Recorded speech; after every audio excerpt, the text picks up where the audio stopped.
Hello, hello, hello, hello, hello, hello, hello. We're here. I'm wearing a short sleeve shirt. Can't believe it. Working on the same part of the bag today. We're going to be doing the edges. Got more to do. I had to cut my live short yesterday. But yeah, so we're going to be doing... Hopefully we're going to be finishing those edges today. I have no idea when the thread is going to come in the mail, to be honest. I'm going to call my supplier tomorrow and see when they're going to ship it. Because I haven't shipped it yet, and I ordered it last week. So, yeah. Okay. So we've got up... We're doing 400 grit now on the edge we were working on yesterday. Actually, before I do that, I've got this here belt I made for a customer. I need to switch out the hardware to nickel instead of brass. So I think I'm going to do that first. Oh, and then also... Actually, I'm going to film a video I need to film for the belt. A very, very quick little video, but I have to do it, and I've been, for some reason, just procrastinating on it. I don't know why. Okay. Just finding the... Which one has my nickel buckles in it?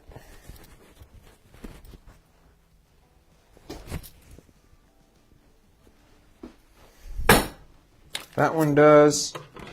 I need some. So, you know, I've been in a little bit of a money business crisis, and excuse me. While that's been pretty stressful, I will admit. Has been pretty stressful, but the upside is that it's forced me to come up with new ideas, and it's forced me to really, really, really focus on new, better ways to do things, and it's forced me to really clean up my business, because my business. Because of the fact that I've been doing this on my own, my business has been a little bit all over the place. When it comes to my business model, and all these other things, you know, I think I keep bouncing from one thing to another thing, and then another thing to another thing, and whatnot. And in order to properly relay this story, I have to go back to the beginning. When I started, well, I'm actually going to move this over so you can see what I'm working on. When I started, I did this one market. It was in Morin or something like that. Morris, Illinois. It was at a gift shop called True North. Great little shop. It was my first market I'd ever done, and I did it freaking amazing. I sold out everything in 2 hours. I made a couple $1,000s. And, you know, if I had had more of a plan... If I'd had more of a plan, then I could have used that and actually, I had literally the best start anyone could ever ask for when starting their own business. But since I didn't really know what I was doing, and I was kind of, I don't know. I wasn't quite as mature as I am now as well. So that's something. I just, I think I really let that first big win go to my head. And, I thought everything would be, easy going from there on in. Obviously, that's pretty naive. And I was 4 years younger than I am now. Something like that, right? Was I 18? No, I was 19, I think. I don't know. It was either 3 or 4 years ago. I don't really remember now how many years ago it was. But, so I sold out within the first 2 hours of the market. The market was 4 hours long. Okay? Or 5 hours or whatever.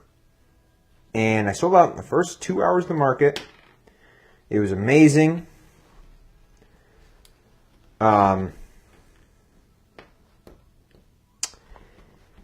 And the gift shop gave me the opportunity to be in their gift shop. Like they do this thing where you can set up a little almost like pop-up shop inside of their store and they get a percentage of sales. And that's their whole business model. And it's a really, really big gift shop. Like it's something like a dream for businesses to get in there. And I didn't realize how big of a deal it was, and I didn't take the opportunity. And I kind of I let that first win really go to my head. And I did not make proper use of the opportunity that I got with that. Now, I actually just applied to do that market again. Now I'm a little older, a little wiser, I hope. I think I can probably make much better use of that opportunity now.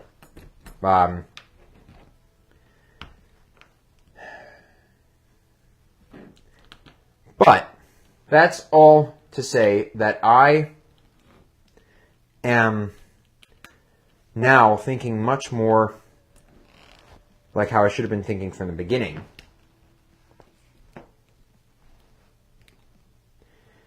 Oh, something's stuck.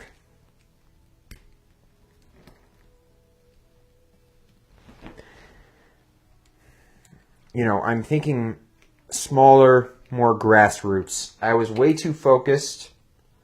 I let that first win go to my head, and then I just totally lost focus. And I did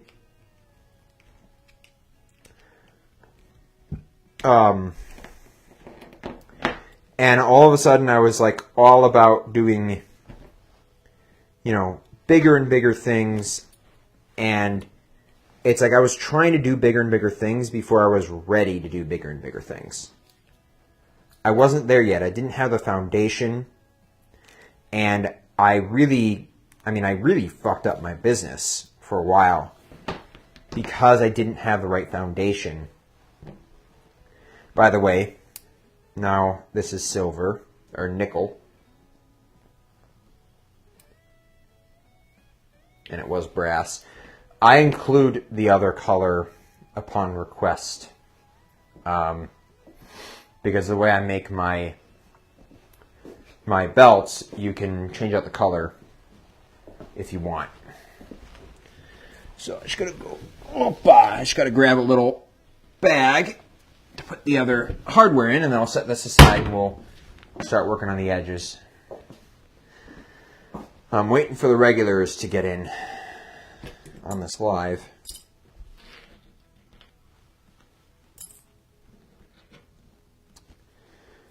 But, yeah.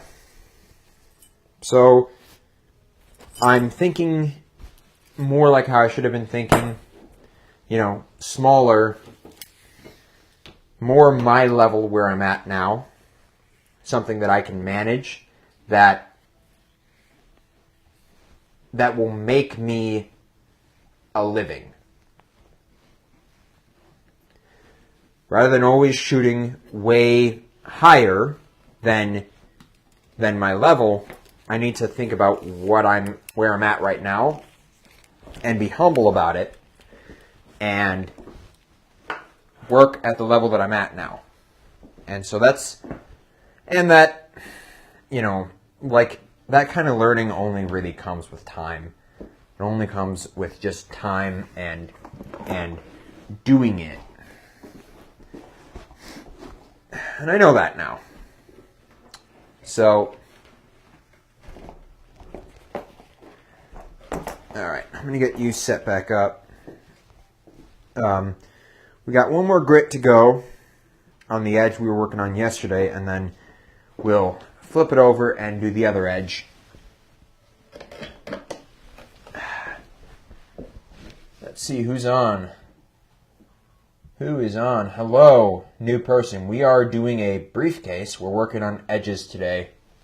So I'm just sanding and finishing the edges on this briefcase. So we're up to 400 grit. I'm taking it up to 400 grit, which you'll see here in a second. Thank you so much for deciding to check this out. So this is just a little sanding block, and I've got 400 grit sandpaper here. And I'm looking to get a very glossy, like almost glass-like edge. So, and that means I sand in one direction only, because the way the leather is if you go back and forth with the sandpaper, it'll pick up those fibers and you'll never get that glossy edge. So I sand and I burnish in one direction.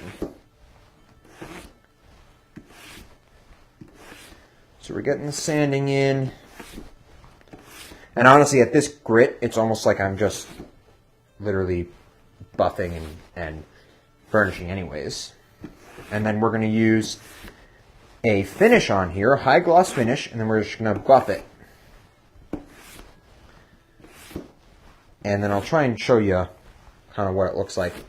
I wish you could feel it. It feels so nice.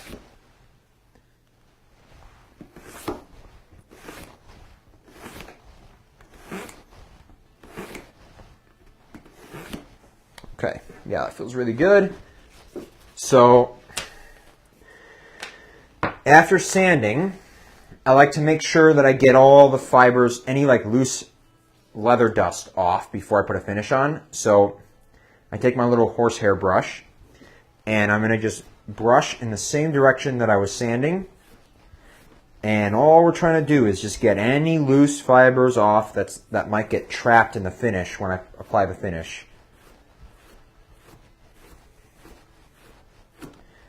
And I like to use as many natural materials as possible with my tools and everything, so that's why I'm using a horsehair brush versus a synthetic brush. Okay. Now that being said, I'm about to use a synthetic foam brush, so so this is just foam brush, and then this is a finish called Leather Balm with Atom Wax. It's from Phoebings, which is just it's a company that makes leather dye and finishes. And it's really nice. It's a water-based, actually smells fantastic. And what's cool about this finish, particularly, is that it develops with friction. So some finishes, like that people will use to get mirror edges on their goods, they will fade. Like your mirror edge will fade with use of the item. Like the most popular thing is to do it on a wallet. And once you have your wallet in your pocket and you pull it out and put it in, you're going to end up getting a really faded, kind of foggy edge after a little while.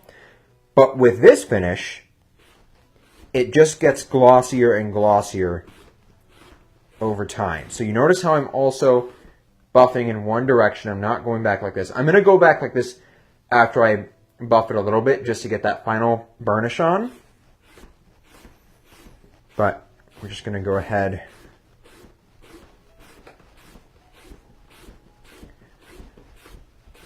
And then I just feel it. It's so freaking smooth right now. Ooh. Whew.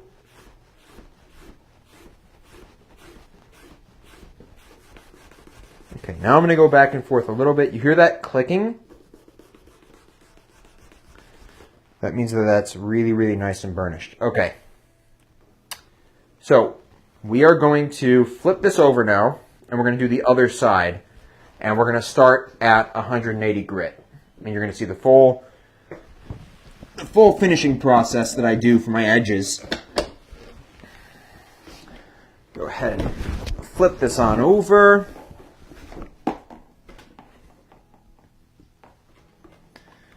Hey, I'm curious, viewer, where are you watching from? Are you in the United States? Are you in another country?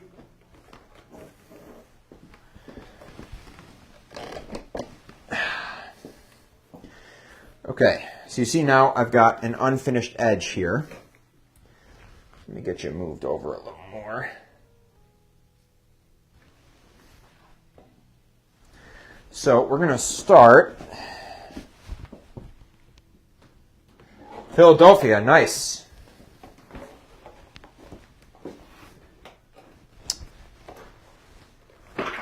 Are you a leather worker, or do you just like watching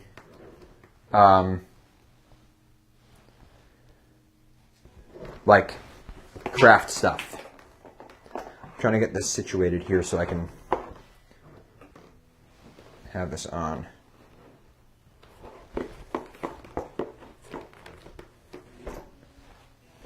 Okay, I think that's how we're going to have it. That's how it's going to want to go.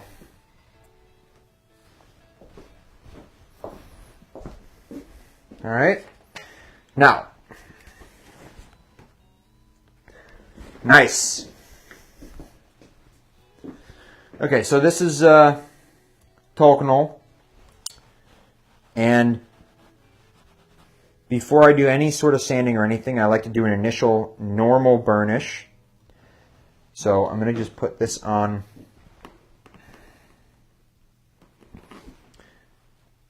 edges here.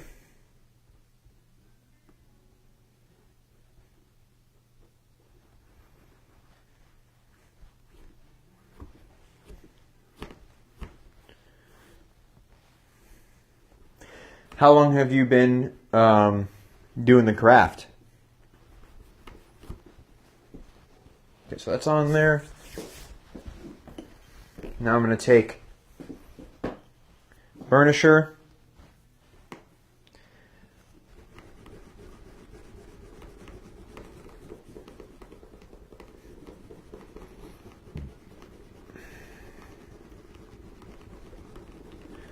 And we're just going to get that nice and burnished.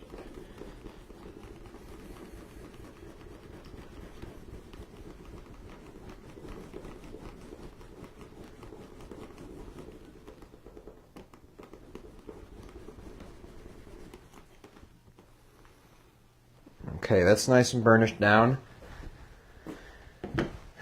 So, now we're going to get started with our... Wow! 11 years! Damn.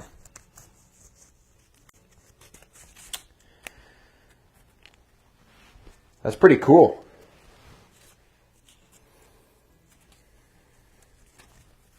I've been in it only like 6 years.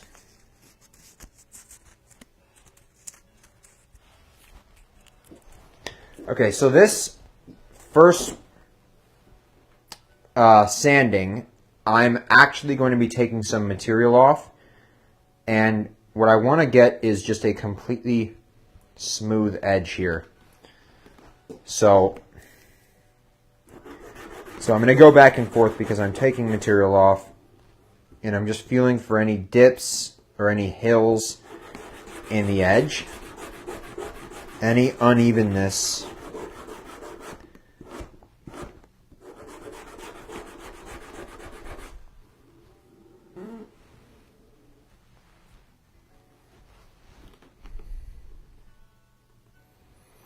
Make a little mark there. I swear.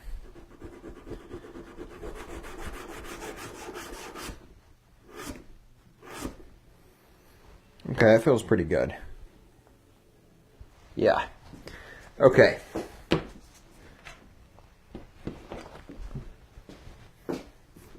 So, just like before, we're just brushing it off.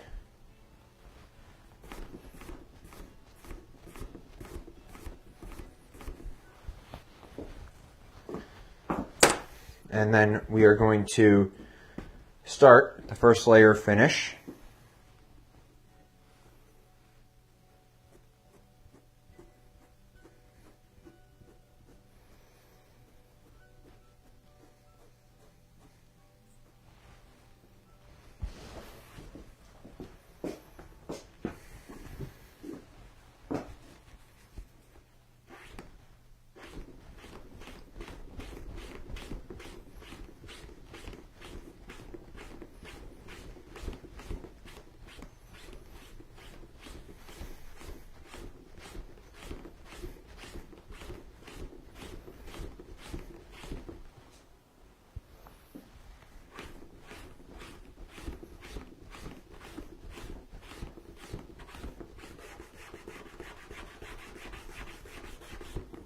All right, it's already feeling really, really good.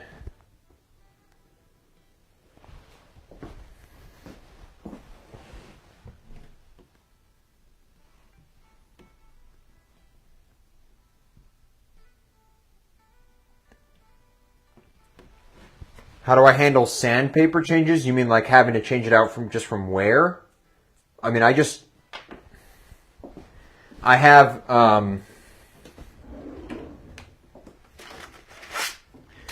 just sheets like this, and I just cut them in 1-inch strips.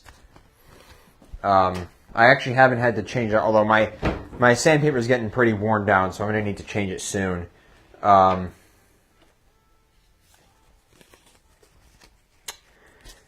I mean, the blocks I just got on Amazon. Actually, a buddy of mine who's also in the craft showed me them. And at first I thought it was a little bit of like a gimmick and not really something that would be super useful. But after using it for a few weeks, super, super, super useful.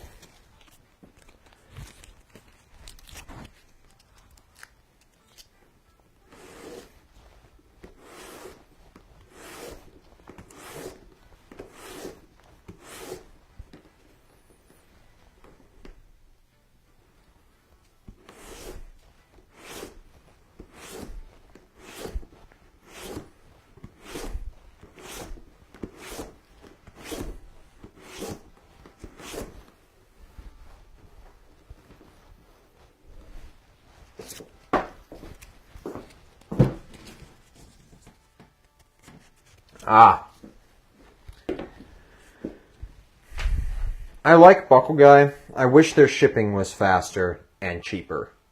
I feel like they charge a lot for the shipping. And it's like, it sucks when I just need to buy a few of their buckles and I have to like pay more for the shipping than what I'm paying for the actual hardware. Like sometimes I just need one of their really nice belt buckles and like I can't really buy it because I'm paying more for freaking shipping than I am the actual product.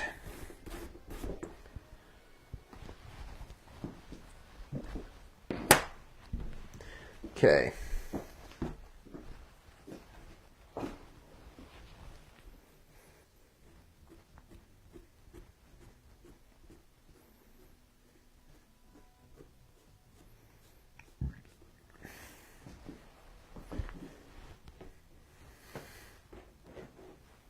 Let's see.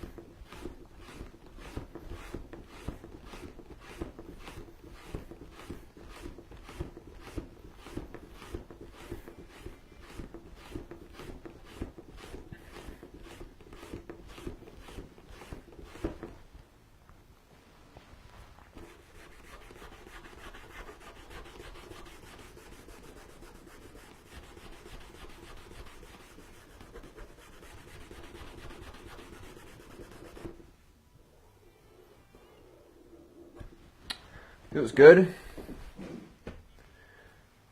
Okay. Next grit, 240.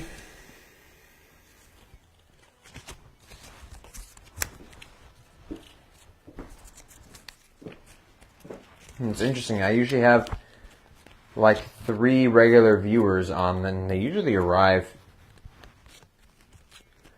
by now.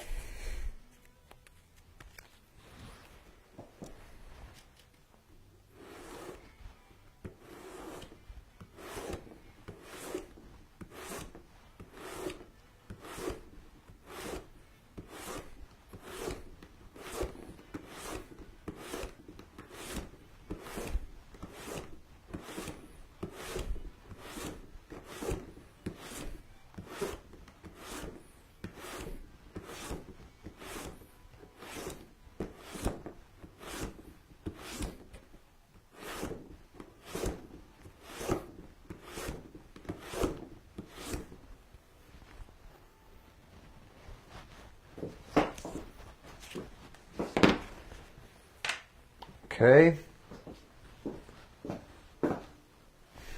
I used to like spend so much time on the sanding, and I realized that I really, I mean, you take extra time on the first couple of grits to make sure that you get everything even and flat, and then after that, it really only takes a few passes at each grit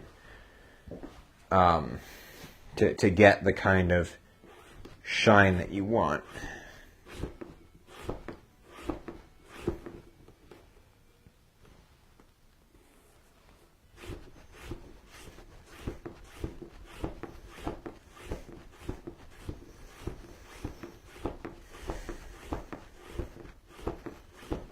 And then we're going to bevel both sides once we're done.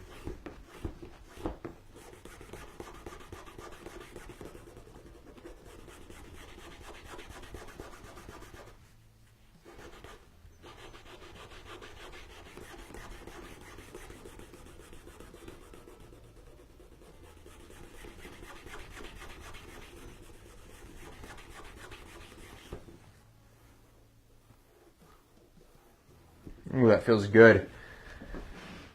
Okay. Just taking a little bit of water.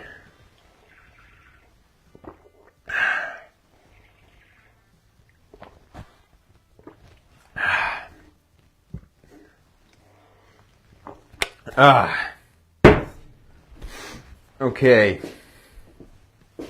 Let's see. We're up to 320.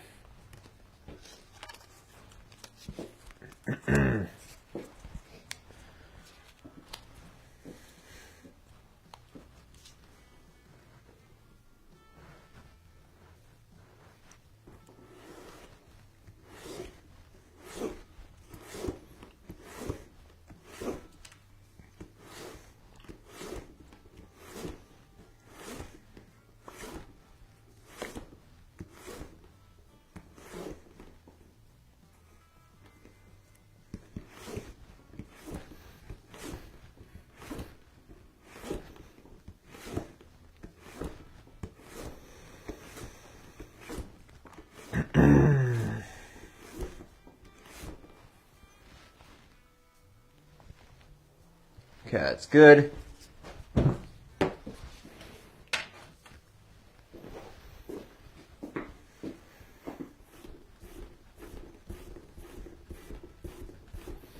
Just brush it down.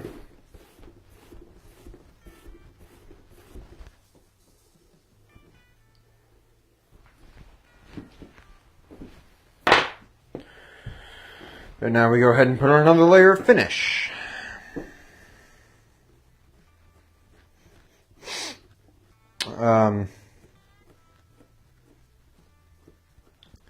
And then the next part that we do after we're done with these edges, we're going to do the edges on the tops of the gussets.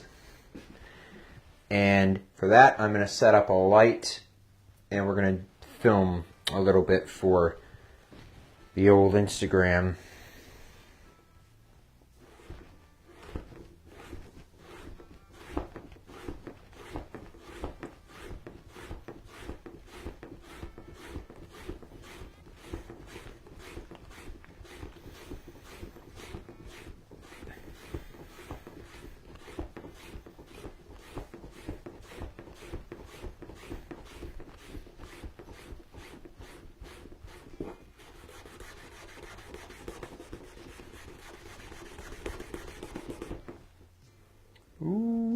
Ooh.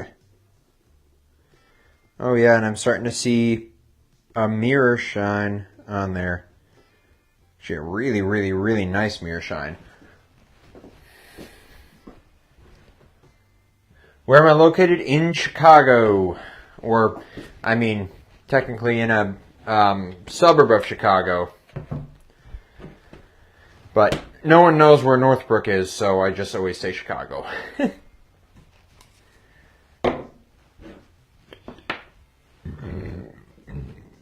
Excuse me.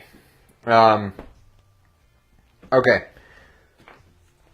We are going on 400 grit.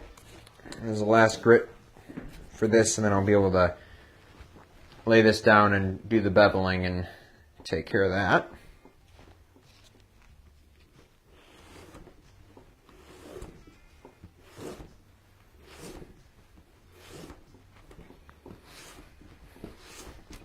Ow.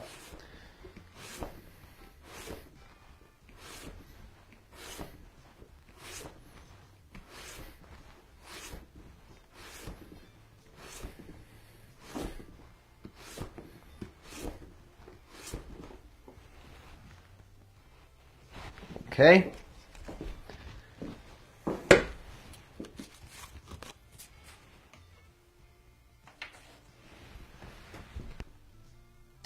Yep, that's where I shop.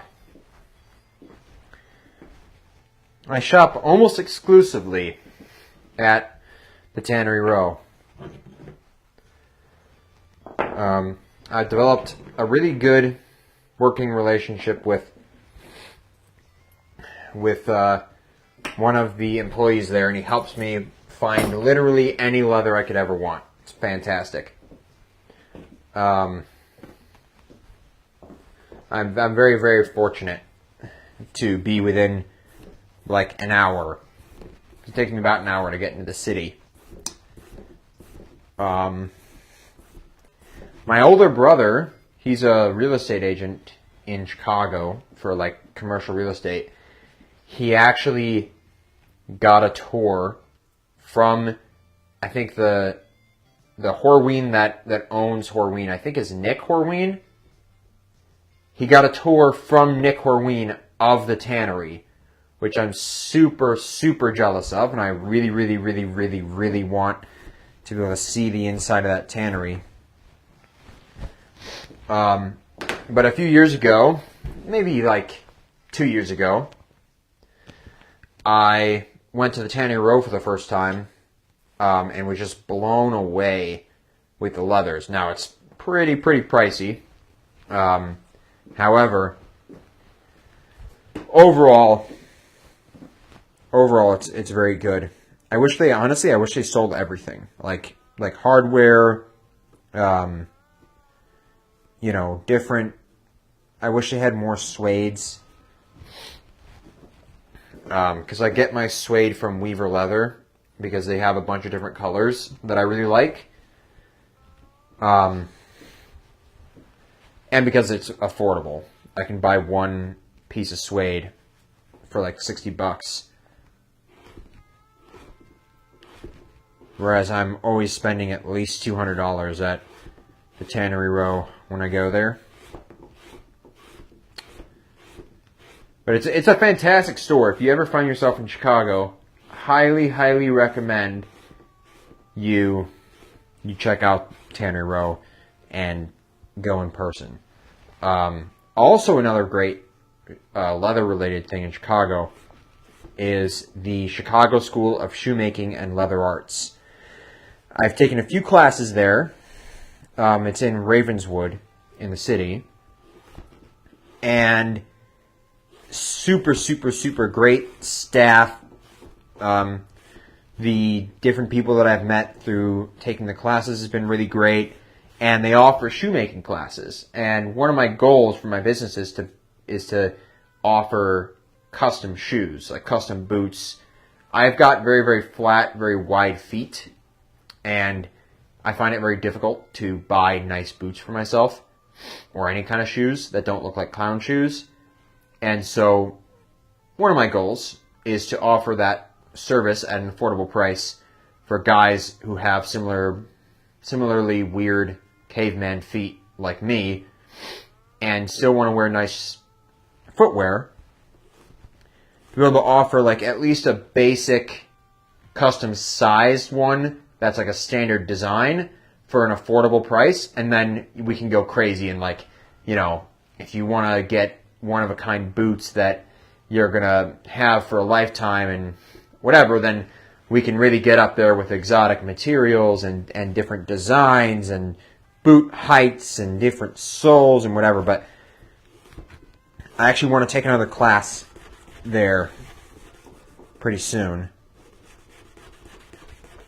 I just want to get to the point where I can reproduce the same results at home in my shop. Right now I'm unable to.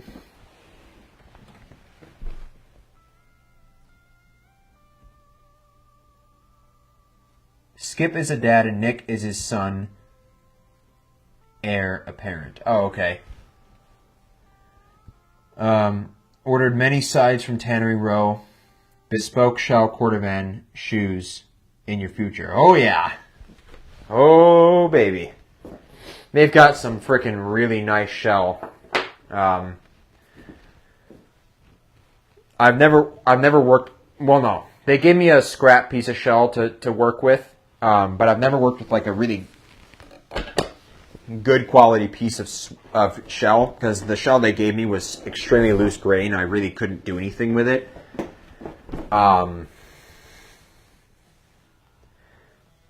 But I would love to do frickin' shell cordovan shoes. Are you kidding me? Tools are expensive? Yeah. Although, what's nice is if you spend the extra money on the tools, your overall, like, ability to make stuff is going to increase tenfold.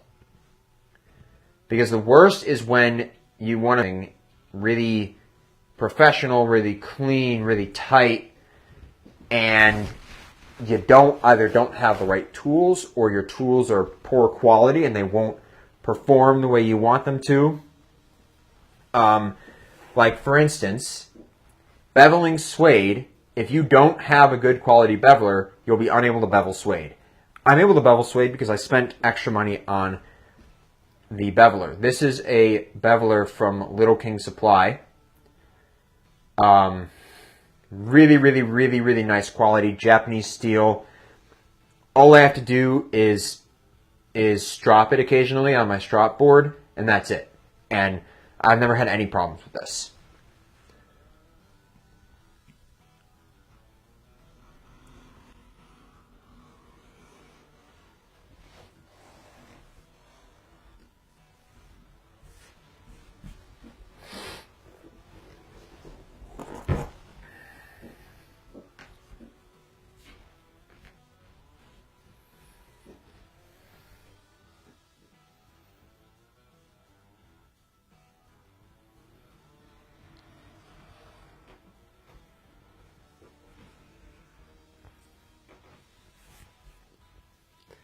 And I'm going to be doing a touch-up with some black dye on these edges, because these edges are ending up lighter, because this piece, this main body piece, I dyed by hand, and since it's so large, I had to dye it with a rag rather than dip dyeing it, which is how I usually do it.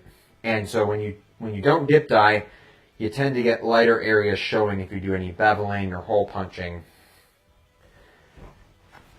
because the dye doesn't have a chance to go all the way through. Okay, so this is going to be a little bit, well, no, actually.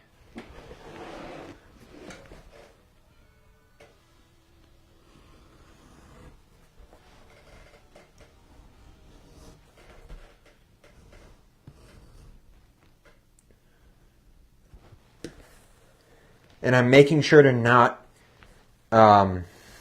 bevel beyond where I've got these chisel holes, because I'm going to do all this sanding and everything again once I have the gussets sewn on. And so we're going to get, and that's going to be a really thick edge, and it's going to look really, really, really nice once it is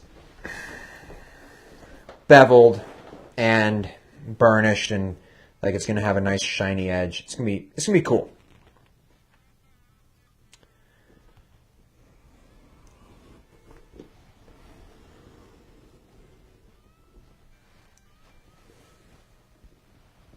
Okay.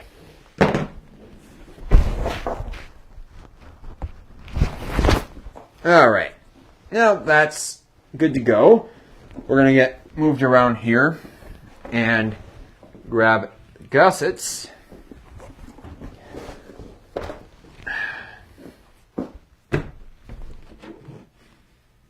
You have great tools. That's good.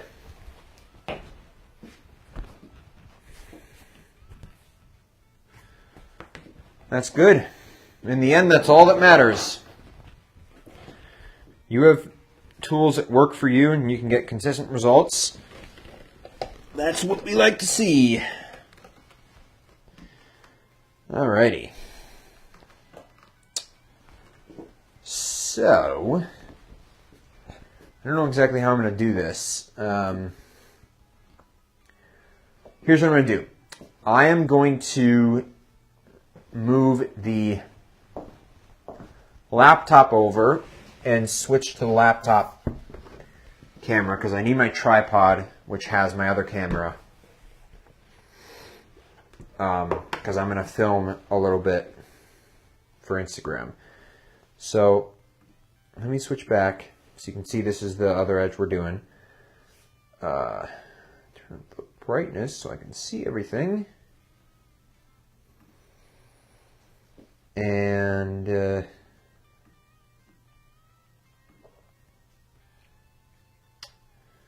okay.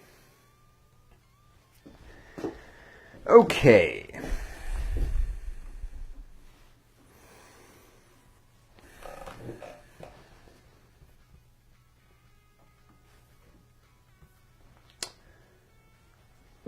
Now we're going to move this continuity camera.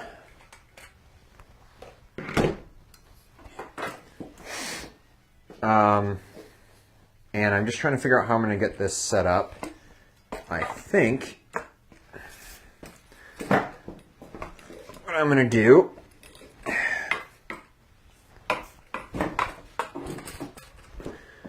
lower this down. I want to get a really here's what I'm going to do. I'm going to move this out a little bit. All right. And then we're going to adjust this tripod. Drop that down all the way.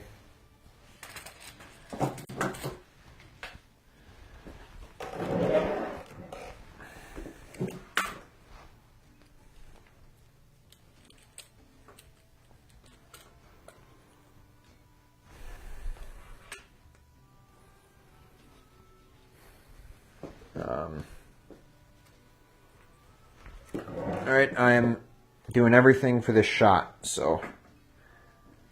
But it'll be a quick one. I just need to take like a, I don't know, freaking 30-second clip.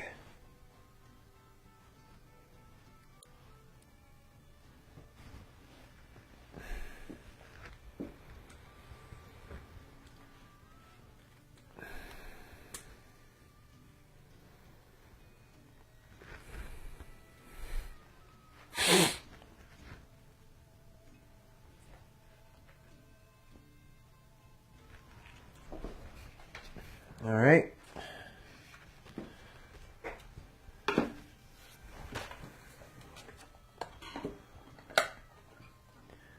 Get the light.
I'm just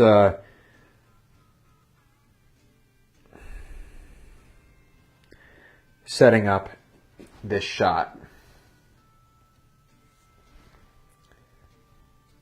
What's up, Dan? So happy you could make it. Grabbing some water.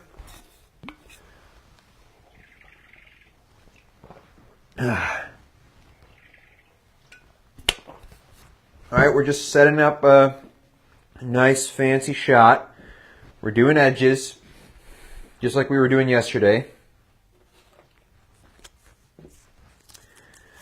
Now, I am going to be quiet for a second, just so you can get...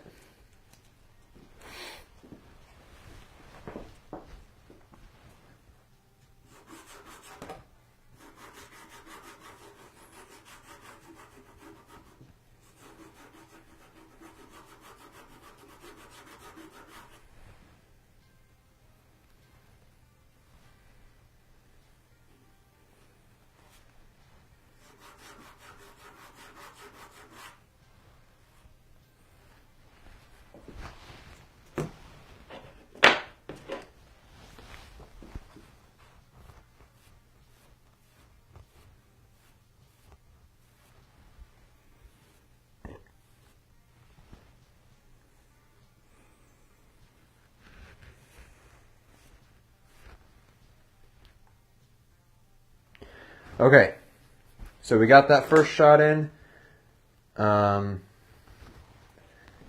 Just for this one, just for a few layers, I'm going to be quiet. So don't fret and be a little quiet.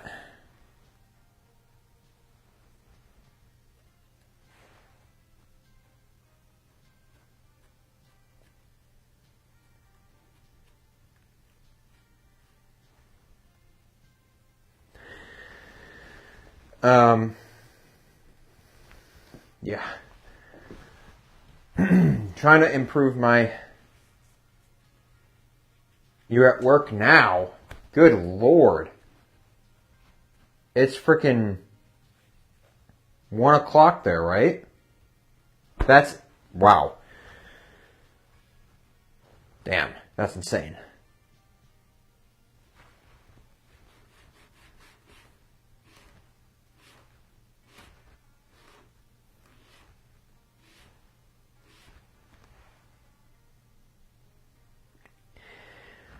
And I just realized I forgot to do the initial tokenal, so I'm actually just going to do that real quick.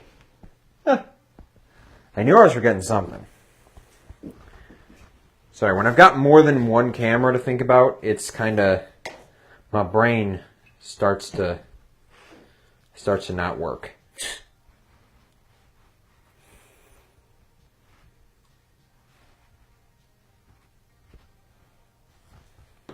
Okay, we're going to just go ahead and do a very heavy, oh, you can't even see what I'm doing. Sorry. That should be better, I think.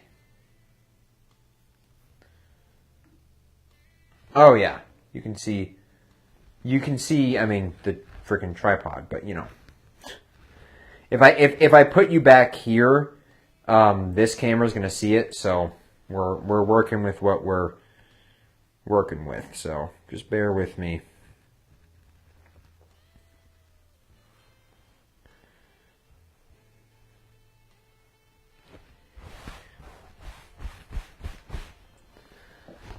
Okay.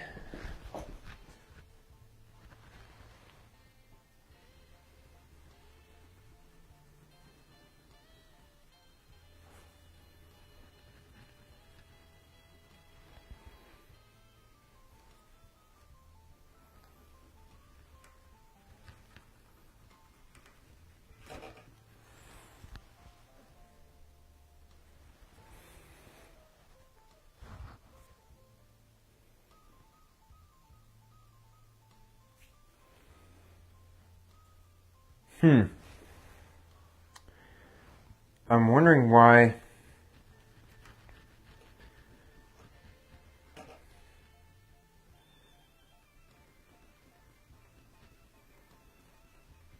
it's not.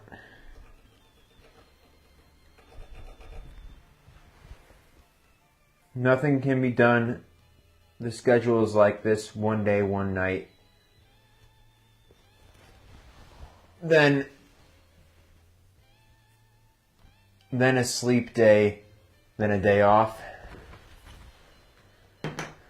Well, you know what? I commend you for working so hard. It's pretty amazing. I'm going to lower this camera down even more. There's my cross.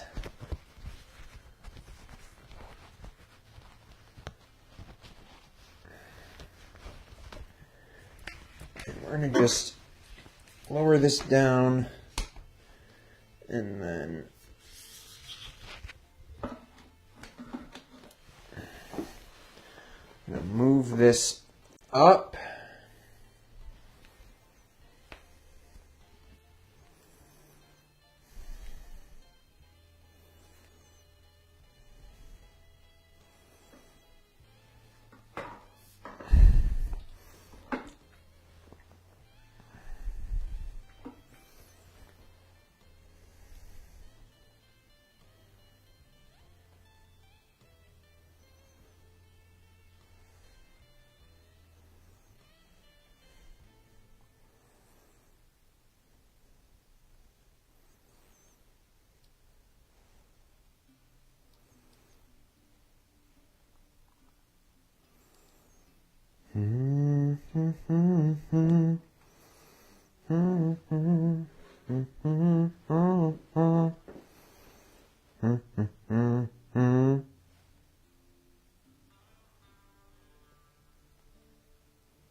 Okay. If I have this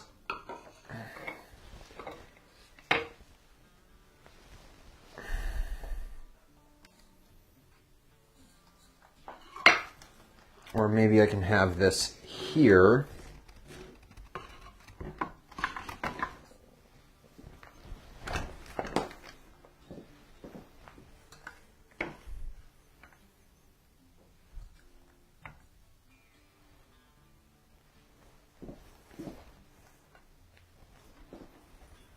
All right, that looks pretty cool.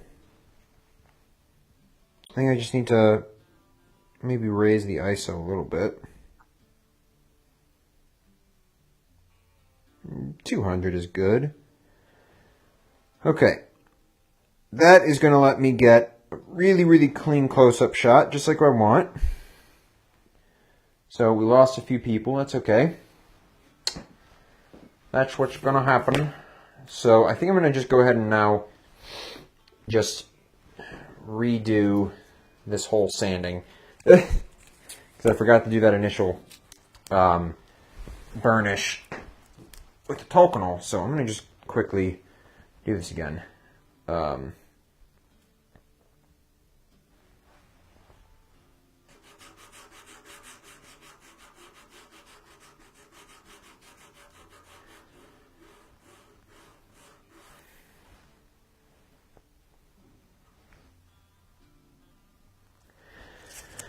Okay. Now, and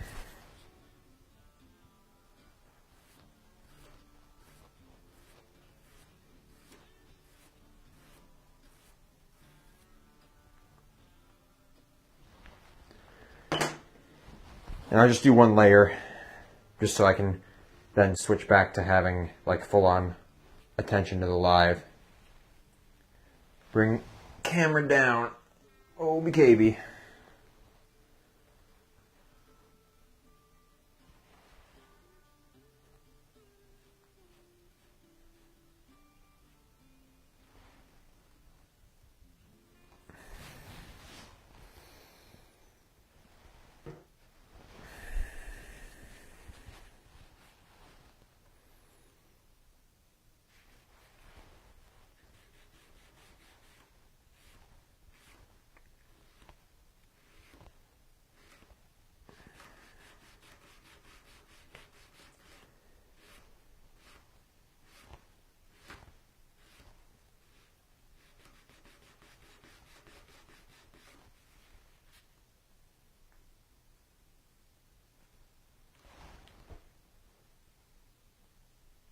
All right, I can use that to do this action later. Now, I can give you guys the same close-up with my live stream camera.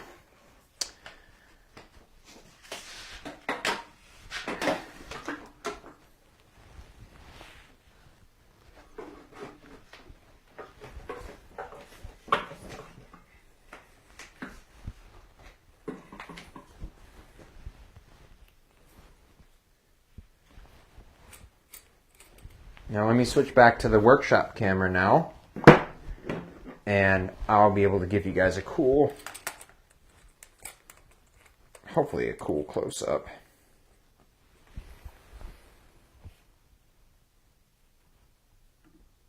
How does that look? Not great.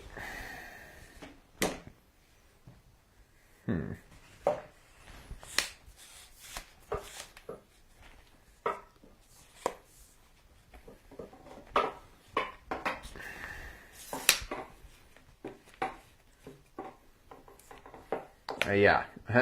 Hello. There's the top of me head. Just trying to get this set up.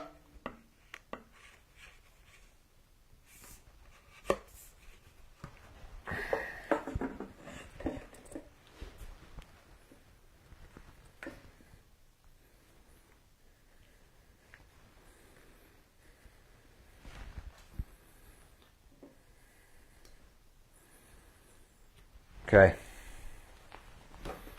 I know it's not perfect, but maybe if I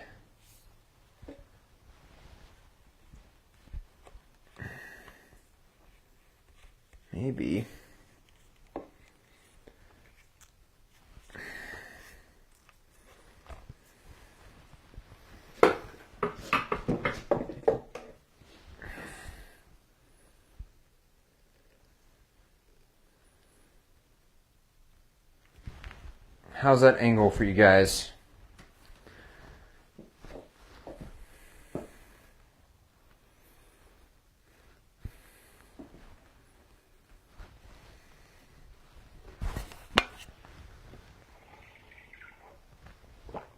Oh, man.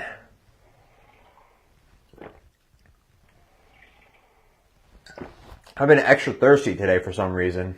I don't know why.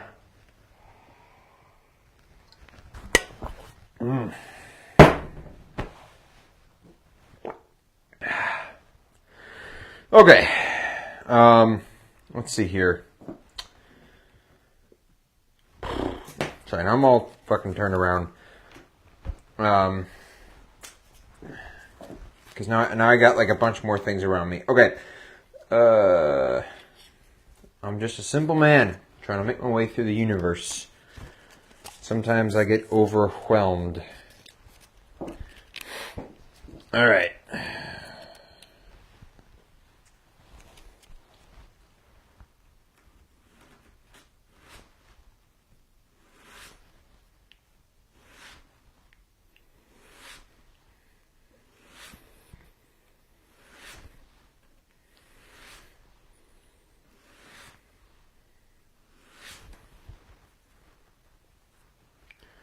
All right, that feels pretty good.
So I'm just looking at chat. Maybe you can look at the camera settings somewhere there is a homing capture or something. The camera will run after you.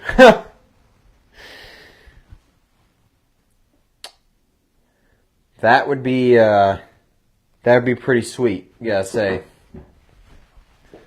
Imagine if I just had like a little drone hovering around. If I could find a silent drone, I wouldn't have to worry about it like falling down or destroying anything. And it just fucking tracked my hand movement or something like that. And it just filmed everything. Be like a digital cameraman basically. And then it just films it in 4K. That would be insane. Before I started watching your stream, I was listening to Postmodern Jukebox. These are great guys, no matter what you say. Oh no, I love them. Do you remember I said that time after you recommended me to watch them, or listen to them, I listened to them and I said they were freaking awesome. Or I said they were sick, which is, I understand that gets lost in translation. When you say something sick, it's like, that's really cool, or that's awesome. It's fantastic. I really, really, really like Postmodern Jukebox.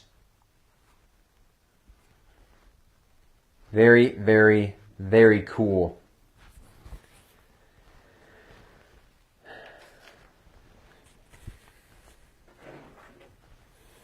I mean, I really like that old style of music, so just hearing, it's cool hearing new songs that are covered in that style. Super interesting.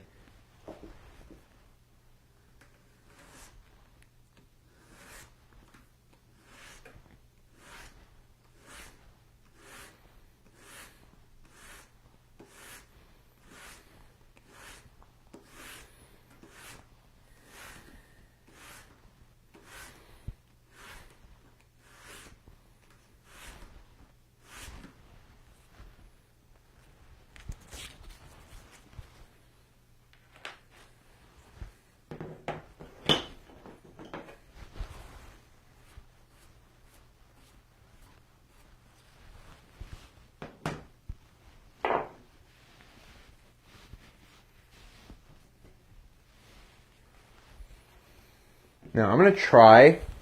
I'm gonna try burnishing with my burnisher instead of the cloth for this finish and see how that turns out. The only thing I'm worried about is that it's gonna develop a really thick layer of stuff in the burnisher. Let's see. I think I'm gonna do the initial like this, but then I'm gonna go ahead and burnish it on the burnisher.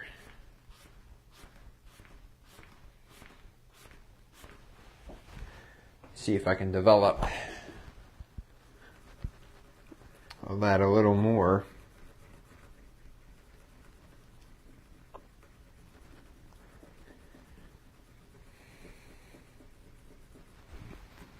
Oh yeah!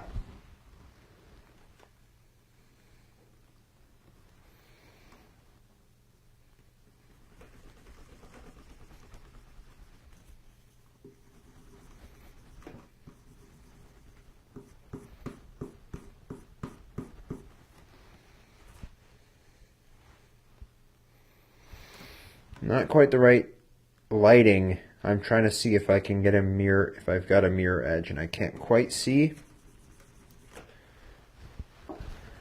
But it's turning out very good so far. 2 more grits to go on this.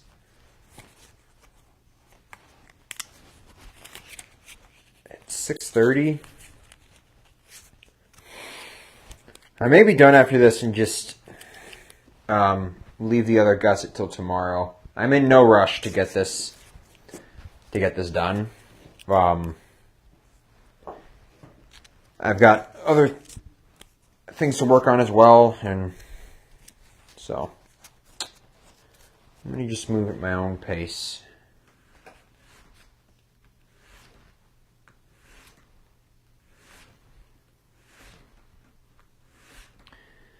It's definitely a little more tired today than yesterday.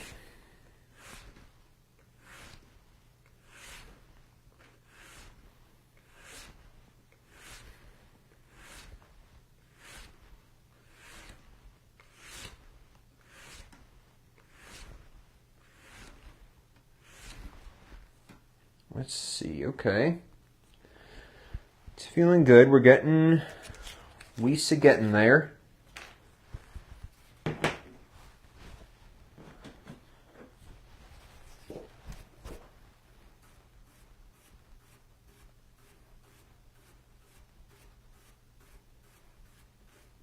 I'll show you a super close-up when I'm done.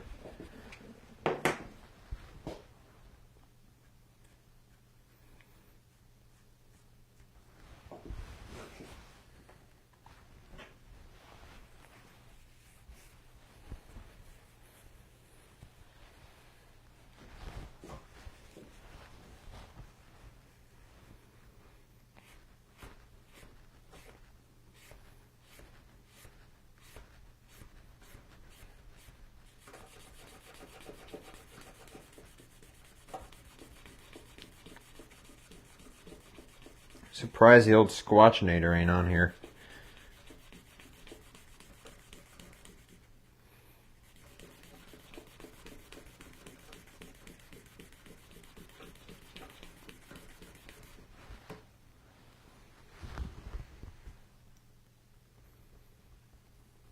Ooh, that just feels so nice.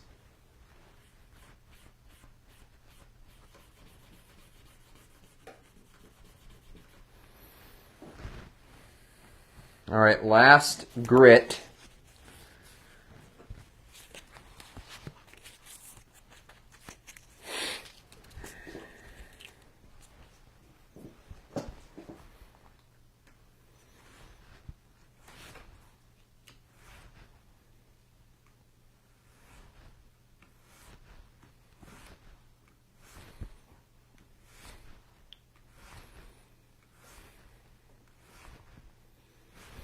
So as I was saying before, when I started the stream, I was talking about how, business has been kind of slow, and that's forced me to really, really, really come up with ideas of how to find customers and generate sales. And one of the things that I've learned about are pop-up shops. Like Dan, you on yesterday's stream, you suggested that I have a physical store, and I was thinking about that a lot after you suggested that. So last summer, I did a summer-long fair. It was once a week on Wednesday nights in a couple towns over from where I live. And I was, my booth was right next to a booth that was selling beer, and their, like, craft beer, and their brewery is right across the street from where the market is. And so over the course of the summer, we became pretty good acquaintances at the very least, with the guy who owns the brewery.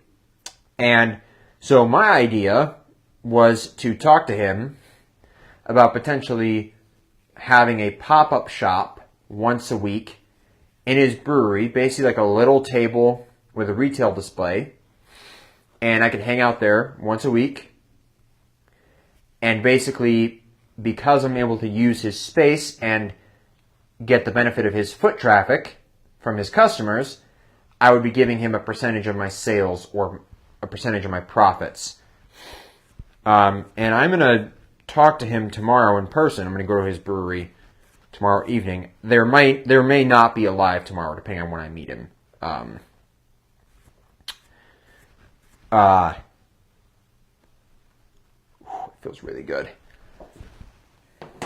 But yeah, so I may be able to get a pop-up shop going in the brewery. I think that'd be cool.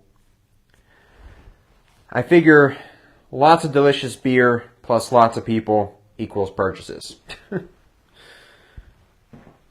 And I'm thinking about making some coasters and some, and maybe some, like, have you ever seen those, like, beer can sleeves or beer bottle sleeves?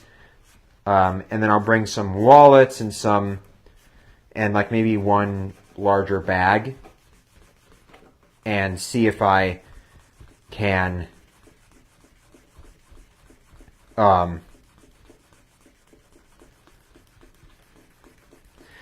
see if I can't manage to at least generate like $500 on a weekend, That would really help me financially. If I could do like $1,000 a week from the pop-up shop, that would be pretty legendary.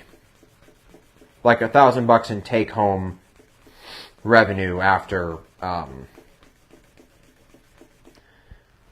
I pay the sales tax and I pay this guy his percentage, and I pay for the materials.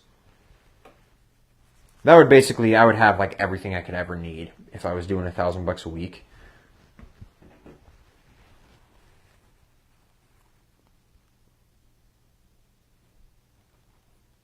Oh,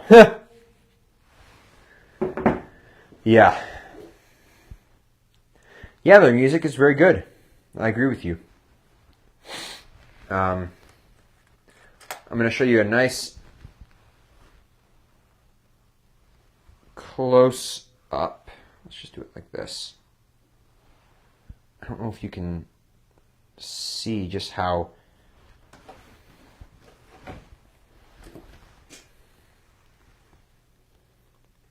shiny it is. I think you can see now. It's very, very shiny and very, very, very smooth. You can get a little bit of a mirror shine on there, which is exactly what I'm looking for. Now we're just going to go ahead and bevel that. So I'm going to things moved around here so that I can show me beveling.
Something like a club of interest, a space where you work, where music plays, and connoisseurs of leather and music gather. So, the only issue is that I initially, when I started, I thought my ideal customer would be someone who's interested in leather. But then you realize that the person who's interested in leather is going to be making stuff out of leather. And so they can just make their own thing versus buying my thing. But I understand what you're talking about. This town, it's called Highwood. It's like 2 towns over. Very, very, very trendy. Very like hipster, like what you're talking about. There's definitely a lot of people, a lot of artsy people. The brewery is actually very, very artsy in and of itself. Like the guy who owns it is he was a pro golfer for like 20 years, and then he decided to open his own brewery. It's called the Broken Tea Brewery, and it attracts a lot of young artists, musicians, a lot of people like that. A lot of people who have money and just want to, hang out, have a beer, see their friends, and maybe buy something,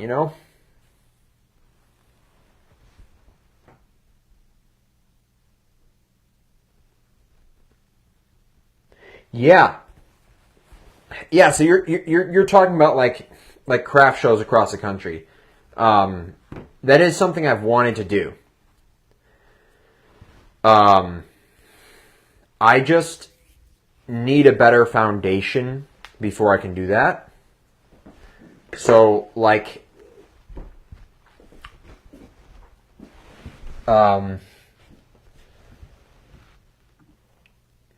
need a better foundation of finances, and then I'll be able to travel around, and that's something I've been wanting to do for a long time. And to be honest, I don't even own a car right now. I sold my car when I started my business as to get all the tools I needed. So I guess I got to do that first, is buy a car, and then a trailer to move around my stuff. So it's a little bit of an investment to begin with, but once I get all the stuff, then it's just about finding the markets. And I've been wanting to do like a big 6-month road trip or something like that, and just go around, hit all the different fairs and whatever for a while. I just don't have the stuff for it right now. So that's why I always look for stuff in my local area. I also signed up for a market that goes every 3rd week of the month from May to October. And that was actually at the place where I had my first market that I sold out at. So I'm hoping to get some good business from them.